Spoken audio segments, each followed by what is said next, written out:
18-ാം വയസ്സിൽ എഞ്ചിനീയർ ആകണോ? മികച്ച ശമ്പളത്തിൽ ഒരു ജോലി ഉറപ്പാക്കണോ? എങ്കിൽ കേരളത്തിലെ മുൻനിര പോളിടെക്നിക് കോളേജായ ഇലാഹിയ പോളിടെക്നിക് കോളേജിൽ പഠിക്കൂ. ഇനി ഡിപ്ലോമ കോഴ്സുകൾ പഠിക്കാം തികച്ചും ഫ്രീ ആയി. SSLC 90720 75311 9400 847705 0485 2814603.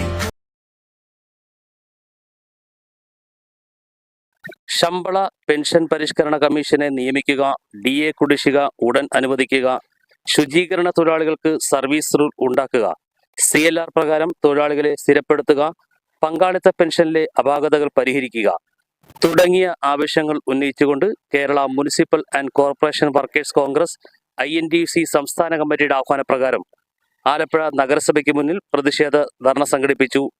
യൂണിയൻ ജില്ലാ president advocate G. Manoj Kumar ഉദ്ഘാടനം ചെയ്തു. ജില്ലാ ജനറൽ സെക്രട്ടറി ചന്ദ്രൻ, ഫ്രാൻസിസ്, അനന്തകുമാരി എന്നിവർ പ്രസംഗിച്ചു.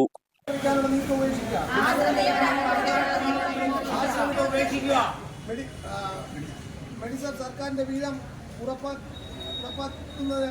ഉറപ്പാക്കിയതായി പരിഹരിക്കും. അതുകൂടെ നടത്തിയിട്ടില്ല. അതുപോലെ തന്നെ നമ്മുടെ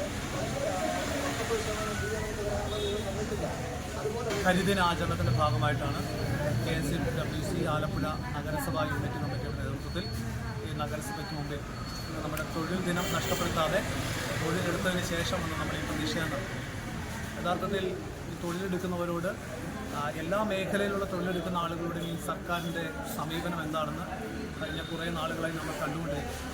തൊഴിലാളികൾക്ക് തൊഴിലെടുക്കുന്നതിന് വേതനമില്ലാത്ത, ശമ്പളമില്ലാത്ത, പൂർണ്ണമായി എല്ലാ പെൻഷനുകളും മുടങ്ങിയ തരത്തിലേക്ക് വളരെ ഭീകരമായ ഒരു സാമ്പത്തിക അരാജകത്വത്തിലേക്ക് നമ്മുടെ സംസ്ഥാന സർക്കാർ പോകുമ്പോൾ അതിന് നമ്മുടേതായിട്ടുള്ള പ്രതിഷേധം, നമ്മുടെ ശമ്പള പരിഷ്കരണം നടപ്പിലാക്കുന്ന കാര്യത്തിൽ, മെഡിസപ്പിൻ്റെ അപാകതകൾ പരിഹരിക്കുന്ന കാര്യത്തിൽ, നമ്മുടെ DA കുടിശ്ശിക തരുന്ന കാര്യത്തിലൊക്കെ ഈ സർക്കാരിൻ്റെ ഭാഗത്തു നിന്നുള്ള അലംഭാവം, പ്രത്യേകിച്ച് നഗരസഭയൊക്കെ DA കുടിശ്ശികയുടെ കാര്യത്തിൽ നമ്മളോട് നാളെ തരാം, മറ്റന്നാൾ തരാം എന്ന് പറയുക. ഈ നഗരസഭയ്ക്ക് പുതിയതായി 4 കോടിയിലേറെ രൂപ അവിടെ നവീകരണവുമായി ബന്ധപ്പെട്ട പുതിയ ജില്ലാ കോടതി പാലത്തിൻ്റെ നവീകരണവുമായി ബന്ധപ്പെട്ട തുക കിട്ടിയിട്ടുണ്ട്. യഥാർത്ഥത്തിൽ അങ്ങനെ കിട്ടുമ്പോൾ മുൻകാലങ്ങളിൽ സർക്കാർ നഗരസഭ ഭരണാധികാരികൾ ചെയ്തിരുന്നത് ആ തുക കൊടുത്തു തീർക്കാനുള്ള ആനുകൂല്യങ്ങൾ കൊടുക്കുന്നതിന് വിനിയോഗിക്കുക എന്നുള്ളതായിരുന്നു. കാരണം നഗരസഭയിൽ പണിയെടുത്ത ആളുകളുടെ അവർക്ക് കിട്ടാനുള്ള വരുമാനത്തിൻ്റെ പങ്കാണ് ചോദിക്കുന്നത്. അതൊരു ഔദാര്യമല്ല, അതൊരു അവകാശമാണ്. പക്ഷേ അതൊന്നും മൈൻഡ് ചെയ്യാതെ നഗരസഭ അടുത്ത നിർമ്മിതിയെക്കുറിച്ച് ആലോചിക്കുന്നതിന് വേണ്ടിയിട്ടാണ് തീരുമാനിച്ചിട്ടുള്ളത്. തുറക്കാൻ കഴിയാത്ത, കടപ്പുറത്തെ പാർക്ക് തുറക്കാൻ കഴിയാത്ത, സ്റ്റേഡിയം നവീകരിക്കാൻ കഴിയാത്ത